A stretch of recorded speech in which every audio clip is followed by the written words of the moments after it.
Assalamualaikum warahmatullahi wabarakatuh. Teman-teman, berjumpa kembali dengan Enjoy Channel. Pada video kali ini kita akan membahas teman-teman terkait penyerahan RUU BPIP kemarin yang telah dilakukan atau telah diserahkan oleh 5 menteri Presiden Jokowi. Jadi baru kali ini kita melihat ada 5 menteri menyerahkan draft RUU BPIP kepada Ketua DPR. Kalau kita melihat teman-teman kejadian pada tanggal 16 Juli 2020 pada hari Kamis kemarin, ada 5 menteri menyerahkan RUU BPIP kepada Ketua DPR. Di sana ada Pak Mahfud MD, Pak Prabowo sebagai Menteri Pertahanan, kemudian ada Menteri Dalam Negeri Tito Karnavian, Menteri Hukum dan HAM Yasona Laoly, dan Sekretaris Kabinet Pak Pratikno menyerahkan draft kepada Ketua DPR. Yang saya lihat teman-teman bahwa penyerahan ini memang tidak biasa. Kenapa RUU BPIP ini diserahkan secara berlima? Ini kalau kita melihat bahwa secara kasat mata kita bisa memberikan makna bahwa para elit ini kompak, para elit ini bersatu, para elit ini sudah satu kesepakatan bahwa RUU BPIP ini memang menjadi sebuah keputusan bahwa BPIP itu harus punya payung hukum sesuai dengan yang pernah disampaikan Pak Jokowi bahwa BPIP itu harus punya payung hukum berupa undang-undang, bukan hanya perpres tetapi sebuah undang-undang, dan ini dilakukan oleh 5 menteri yang menyerahkan draft itu. Jadi saya melihat ini adalah kekompakan para elit, persatuan para elit, tidak menunjukkan persatuan rakyat, yang mana rakyat kemarin itu mengkritisi kemudian menolak terkait RUU HIP, haluan ideologi Pancasila. Menurut pemerintah teman-teman, dengan penundaan RUU HIP ini maka dimunculkanlah RUU BPIP. Nah, ini juga menimbulkan pertanyaan, kenapa RUU HIP ini tidak dicabut saja dari prolegnas? Kenapa ditunda pembahasannya? Karena kalau ditunda ini bisa mungkin suatu saat akan dibahas kembali. Jadi ini ditunda, kemudian sebagai gantinya adalah RUU BPIP. Nah teman-teman, ini ada berita yang cukup menarik dari Kompas. Ada tulisan, utus 5 menteri kirim draft RUU BPIP ke DPR, komunikasi pemerintah tuai kritik. Ini merupakan bentuk komunikasi pemerintah dengan mengirim 5 utusan, 5 menteri kepada pimpinan DPR. Kita lihat beritanya teman-teman. Anggota Dewan Perwakilan Daerah DPD sekaligus mantan Ketua MK Jimli Asidiki mengkritik gaya komunikasi publik pemerintah dengan hadirnya 5 Menteri Kabinet Indonesia Maju dalam menyerahkan RUU BPIP ke DPR pada hari Kamis 16 Juli 2020.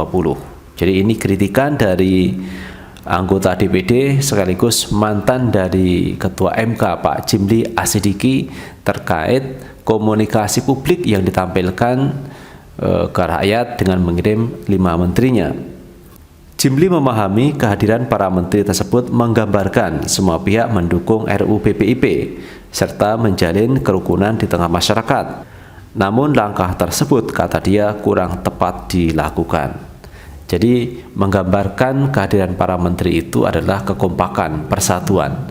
Tetapi menurut Pak Jimli ini kurang tepat dilakukan. Ini cara komunikasi untuk memenangkan publik karena kita harus merukunkan.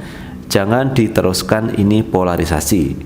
Jadi caranya itu dengan mengirim 5 menteri untuk menggambarkan semua mendukung. Ini kan caranya belum pernah terjadi, kata Jimli Asidiki. Jimli menilai gaya komunikasi publik pemerintah dengan menghadirkan 5 menteri dengan menyerahkan RUU BPIP ke DPR hanya memperlihatkan persatuan di kalangan elit. Sedangkan persatuan antar elit dan rakyat tidak ditampilkan. Jadi ini gambarannya cukup jelas teman-teman, dengan hadirnya 5 menteri menunjukkan persatuan di elit tetapi tidak menunjukkan persatuan rakyat. Nah kalau begini jadi susah, komunikasinya hanya mempersatukan elit tapi kerumunan pejabat dengan rakyat ini tidak ditunjukkan. Lebih lanjut, Jimli menyarankan pemerintah kembali merajut kembali kerukunan dengan elemen masyarakat yang sempat terusik dengan polemik RUU HIP.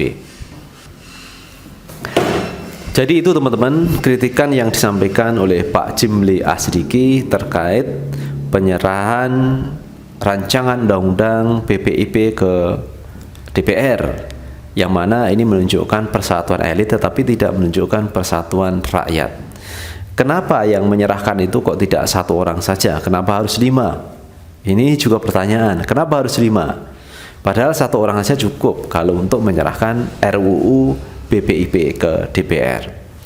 Jadi ini komunikasi yang saya pikir kurang tepat, karena di luar sana banyak masyarakat yang memprotes terkait RUU HIP yang sampai hari ini belum dicabut dari prolegnas, tetapi hanya ditunda.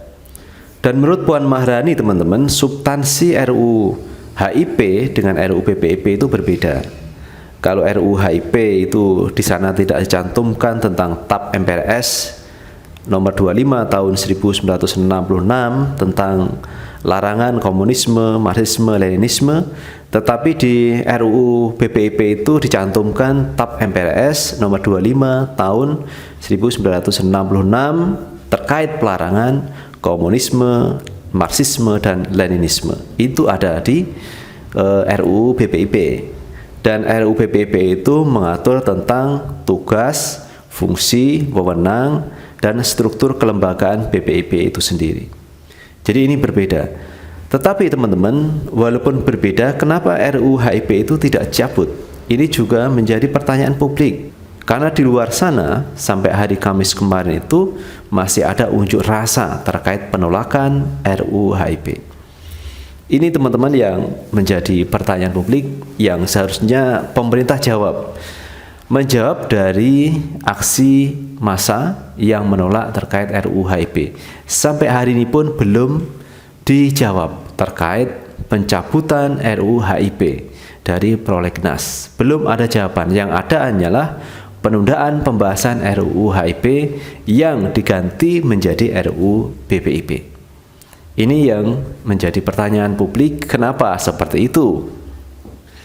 Yang kedua teman-teman yang juga menjadi pertanyaan, apakah harus BPIP itu punya payung hukum seperti undang-undang? Padahal BPIP itu sudah ada payung hukum berupa Perpres.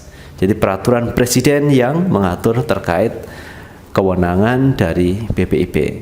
Yang menjadi pertanyaan sebenarnya bukan undang-undangnya, bukan Perpresnya, tetapi langkah yang diambil oleh BPIP itu apa selama ini. Jadi programnya apa, yang dirasakan masyarakat apa? Ini yang menimbulkan pertanyaan. Bukan sebuah payung hukumnya, bukan undang-undangnya, tetapi peran dan fungsi BPIP itu sendiri yang dinanti sebenarnya oleh masyarakat.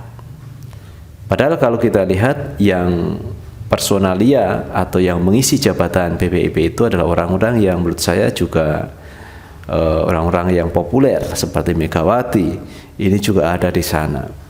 Tetapi peran dan fungsinya sampai hari ini belum kita rasakan tugas-tugas dari BPIP itu sendiri. Jadi yang diperlukan adalah tugas, yang diperlukan adalah implementasi dari BPIP itu apa. Bukan masyarakat itu melihat sudah ada payung hukumnya atau tidak. Karena selama ini sudah ada Perpres, jadi peraturan presiden terkait lahirnya BPIP itu sendiri.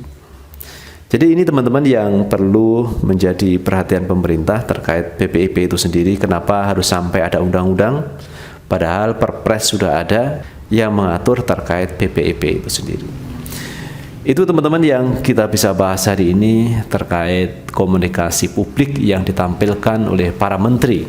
Sampai 5 menteri ini menyerahkan draft kepada Ketua DPR. Kenapa harus 5? Kok tidak satu saja, Pak Mahfud MD atau Menteri Dalam Negeri atau Menteri Hukum dan HAM saja, atau Pak Prabowo sendiri yang menyerahkan? Kenapa harus 5-5-nya hadir hanya untuk menyerahkan draft RUU BPIP kepada Puan Maharani? Itu teman-teman yang bisa kita bahas hari ini, dan sekali lagi teman-teman jangan lupa tetap like, subscribe, share, dan komen di channel ini agar kita bisa membangun channel ini menjadi lebih baik lagi. Sukses selalu. Assalamualaikum warahmatullahi wabarakatuh.